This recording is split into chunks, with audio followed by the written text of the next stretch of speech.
selamat malam semuanya. Pada kesempatan kali ini saya akan membahas mengenai mata kuliah manajemen risiko keuangan.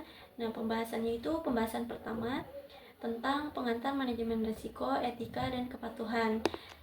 Nah, dalam bisnis modern, tantangan yang dihadapi perusahaan tidak hanya soal keuntungan. Perusahaan juga harus memastikan operasional berjalan berkelanjutan dan terlindungi dari risiko.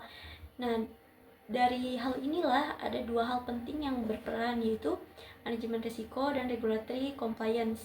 Nah, selanjutnya kita akan membahas yang pertama, manajemen risiko. Manajemen risiko adalah pendekatan sistematis untuk mengenali, menilai, mengelola risiko yang bisa mempengaruhi tujuan perusahaan. Risiko ini bisa berasal dari aspek operasional, keuangan, hingga reputasi. Tujuannya yaitu untuk mengantisipasi potensi kerugian, mengurangi dampak negatif, dan memastikan bisnis agar tetap berjalan. Nah, dalam manajemen risiko itu terdapat 4 proses ya. Terdiri 4 proses. Yang pertama, identifikasi, yang kedua penilaian, yang ketiga strategi mitigasi, serta pemantauan berkelanjutan. Nah, dengan proses ini perusahaan bisa menekan kerugian dan tetap bertahan menghadapi situasi. Selanjutnya ada regulatory compliance. Nah, yang dimana regulatory compliance ini adalah kepatuhan perusahaan terhadap aturan, standar, kebijakan maupun hukum yang berlaku. Tujuan dari regulatory company ini jelas ya, yaitu mencegah pelanggaran, menghindari sanksi, dan menjaga reputasi. Nah, regulasi ini bisa datang dari pemerintah, lembaga pengawas, maupun standar industri. Selanjutnya, manfaat dari regulatory compliance ini yaitu mematuhi pada regulasi. Perusahaan juga bisa menjaga kepercayaan konsumen, investor, maupun regulator. Selain itu, kepatuhan juga bisa mengurangi risiko sanksi finansial dan membantu perusahaan agar tetap sejalan dengan norma hukum dan etika bisnis. Nah, selanjutnya yaitu hubungan antara manajemen risiko dan compliance.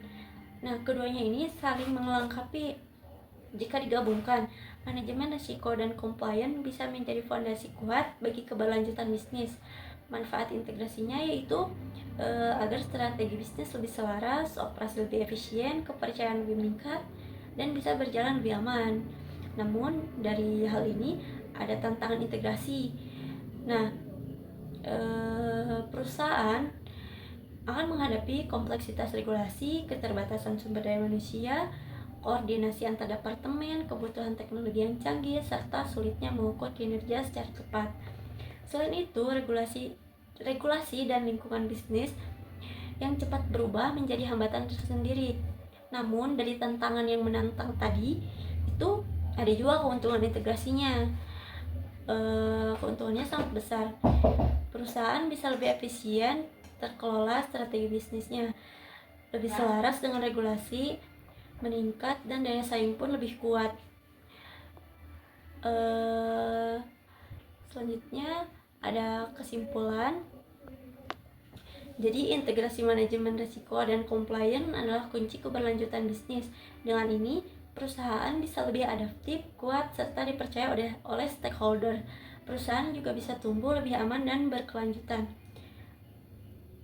Mungkin hanya itu pembahasan kita pada sesi pertama ini. Terima kasih dan selamat malam.